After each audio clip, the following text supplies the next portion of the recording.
அனைவருக்கும் அன்பான வணக்கங்கள். இது மகாபெரியவா ஆன்மீகம் யூடியூப் சேனல். 8/10/2025 புரட்டாசி மாதத்தின் 22ஆம் நாள், புரட்டாசி மாத புதன்கிழமை.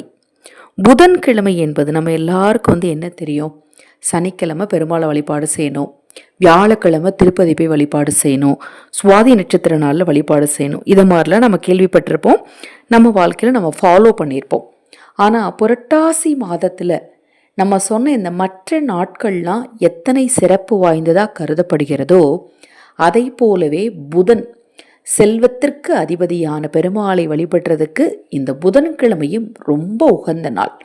புதன்கிழமை புத பகவான் வழிபாட்டையும் அதே நாளில் பெருமாளுடைய வழிபாட்டையும் பிள்ளையார் வழிபாட்டையும் சேர்த்து நாம் செஞ்சோம் அப்படின்னா எப்பேற்பட்ட வறுமையும் நிச்சயமாக நீங்குங்க. நம்ம சேனலில் நான் போடக்கூடிய பதிவுகளில் உங்களுக்கு சந்தேகம் இருந்தாலும், பூஜை பொருட்கள் உங்களுக்கு தேவைப்பட்டாலும், உங்கள் தனிப்பட்ட பிரச்சனைகளுக்கு பிரத்யேகமாக பரிகாரங்கள் செய்து கொள்ள விரும்பினாலும், அக்ஷய பாத்திரம் உணவளிக்கும் திட்டத்தின் மூலம் ஆதரவற்ற ஏழை குழந்தைகளுக்கும் முதியவர்களுக்கும் உணவளிக்க விரும்பினாலும் 9344692042 இந்த வாட்ஸ்அப் எண்ணிற்கு தொடர்பு கொள்ளுங்க. அதை பற்றிய தெளிவான விளக்கம் உங்களுக்கு கொடுக்கிறேன். இந்த புதன்கிழமை நாளில் இந்த பரிகாரத்தை எந்தெந்த நேரத்தில் செய்யலாம் அப்படின்னு பார்த்தீங்கன்னா, காலையில் பிரம்மமுகூர்த்த நேரம் அல்லது காலையில் 6 to 7, ஒவ்வொரு நாளுக்கும் உரிய ஹோரை நேரமான 6 to 7 செய்யலாம். அல்லது மாலை பொழுதில் விளக்கேற்றுவோம் இல்லையா, அதற்கு பிறகு நாம் செய்யலாம். அதாவது விளக்கேற்றியுடன் நாம் செய்யலாம். வேறு ஒன்றும் இல்லைங்க. இந்த 2 பொருளை ஒன்றாக பூஜை அறையில் வைக்க போகிறோம். வீட்டில் இருக்கக்கூடிய பொருள் தான் இந்த 2 பொருளை ஒரு சிறிய கிண்ணத்தில் போட்டு பூஜை அறையில் பெருமாள் முன்னாடி வைக்க போகிறோம். அது மாதிரி புதன்கிழமையில் முடிஞ்சால் பெருமாள் கோயிலுக்கு போயிட்டு வாங்க.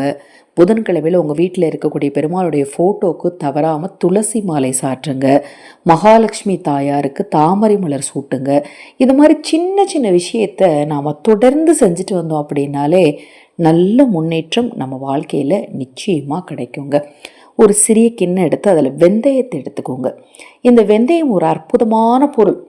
அறிவியல் ரீதியாகவும் ஆரோக்கிய ரீதியாகவும் ஆன்மீக ரீதியாகவும் ஒரு குடும்பத்திற்கு பல நல்ல பலன்களை கொடுக்கக்கூடிய ஒரு பொருள் தான் இந்த வெந்தயம். இந்த வெந்தயத்தை ஒரு ஸ்பூன் அளவுக்கு ஒரு சிறிய கிண்ணத்தில் எடுத்துக்கோங்க. அடுத்தது ஒரே ஒரு துண்டு பச்சை கற்பூரம், அவ்வளவே தான். இந்த பச்சை கற்பூரத்தை வெந்தயத்துக்கு மேலே வச்சு பூஜையில் வச்சிட போகிறீங்க. மறுநாள் காலையில் வியாழக்கிழமை பச்சை கற்பூரத்தை எடுத்து உங்கள் வீட்டுடைய ஒவ்வொரு மூலைகள்லையும் பொடி பண்ணி தூவி விடுங்க. அந்த வெந்தயத்தை கால்படாத இடத்துல அப்புறப்படுத்திடுங்க. இந்த வெந்தயம் என்ன ஆகும்? நீங்கள் 10 வெந்தயத்தை கீழே போட்டிங்கன்னா கண்டிப்பாக, அதை கால்படாத இடத்துல போடும்போது கண்டிப்பாக ஒரு 5-6 செடியாக முளைக்கும். அதை ஆடோ அல்லது பசுவோ இதெல்லாம் பார்த்திங்கன்னா சாப்பிடும்போது நம்மளுடைய கர்ம வினை தீரும். வீட்டுடைய ஒவ்வொரு மூலைகள்லையும் பச்சை கற்பூரத்தை நாம் தூவி விட்டுருக்கிறதுனால நமக்கு பண ஈர்ப்பு சக்தி உண்டாகும். ரொம்ப ரொம்ப எளிமையான ஒரு விஷயங்க.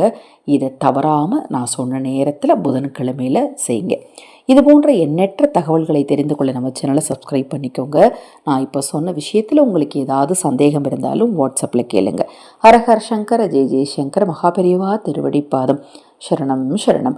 இந்த பதிவை கேட்டுக்கொண்டிருக்கும் உங்களது அனைவரது வாழ்விலும் மகாபெரியவா அருளாலும் புத பகவானின் அருளாலும் நல்லதே நடக்கட்டும்.